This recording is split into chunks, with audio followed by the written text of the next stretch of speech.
শ্রম মন্ত্রক ভূগর্ভস্থ খনি শ্রমিকদের সম্পর্কিত নিয়মাবলী স্পষ্ট করেছে, যেখানে বলা হয়েছে যে তাদের কাজের শিফট ৮ ঘন্টার বেশি হওয়া উচিত নয়। খনি শিল্প সবচেয়ে বেশি শারীরিক পরিশ্রমের এবং ঝুঁকিপূর্ণ ক্ষেত্রগুলির মধ্যে অন্যতম। শ্রম সুরক্ষা বিধিমালা ঐতিহ্যগতভাবে ভূগর্ভস্থ শ্রমিকদের জন্য কাজের সময়কাল, ব্যবস্থাপনা এবং বিশ্রামের বিরতির ওপর কঠোর নিয়ন্ত্রণ আরোপ করে আসছে। গুরুত্বপূর্ণ ঘোষণা কেন্দ্রীয় শ্রম মন্ত্রকের।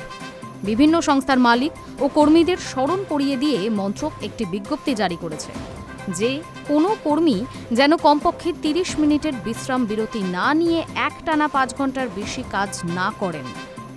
কর্মক্ষেত্রের পরিবেশ নিয়ে আগের বিধিমালাকে আরও শক্তিশালী করেই এই বিজ্ঞপ্তি জারি করা হয়েছে, যেখানে কর্মঘণ্টার মধ্যে নির্দিষ্ট বিরতির কথা বলা ছিল।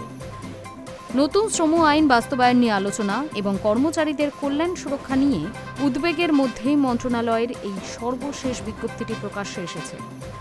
শ্রম মন্ত্রক ভূগর্ভস্থ খনি শ্রমিকদের সম্পর্কিত নিয়মাবলীও স্পষ্ট করেছে, যেখানে বলা হয়েছে তাদের কাজের শিফট ৮ ঘন্টার বেশি হওয়া উচিত নয়। খনি শিল্প সবথেকে বেশি শারীরিক পরিশ্রমের এবং ঝুঁকিপূর্ণ। শ্রম সুরক্ষা বিধিমালা ঐতিহ্যগতভাবে ভূগর্ভস্থ শ্রমিকদের জন্য কাজের সময়কাল, ব্যবস্থাপনা এবং বিশ্রামের বিরতির ওপর কঠোর নিয়ন্ত্রণ আরোপ করে আসছে। পূর্ববর্তী শ্রম বিধিমালা এবং কারখানা সংক্রান্ত আইনে কাজের শিফটের মধ্যে বিরতির প্রয়োজনীয়তা স্পষ্টভাবে উল্লেখ করা হয়েছিল, বিশেষত ক্লান্তি, কর্মক্ষেত্রে দুর্ঘটনা বা দীর্ঘক্ষণ একটানা কাজের সঙ্গে সম্পর্কিত স্বাস্থ্য ঝুঁকি কমানোর জন্য। সম্প্রতি প্রবর্তিত শ্রম আইনগুলিতে বিশ্রাম ও বিরতির কিছু বিশদ কাঠামোর সুস্পষ্ট উল্লেখ নেই, যা পূর্ববর্তী বিজ্ঞপ্তি বা বিধানগুলিতে বিদ্যমান ছিল।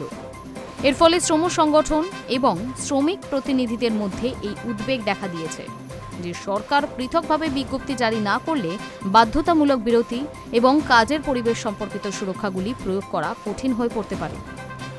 তাই নতুন শ্রম কাঠামোর দিকে এই রূপান্তরের মধ্যে বিদ্যমান শ্রমিক কল্যাণমূলক সুরক্ষাগুলিকে নিশ্চিত করার একটি প্রচেষ্টা হিসেবেই সর্বশেষ বিজ্ঞপ্তিটিকে দেখা হচ্ছে। Hi news network.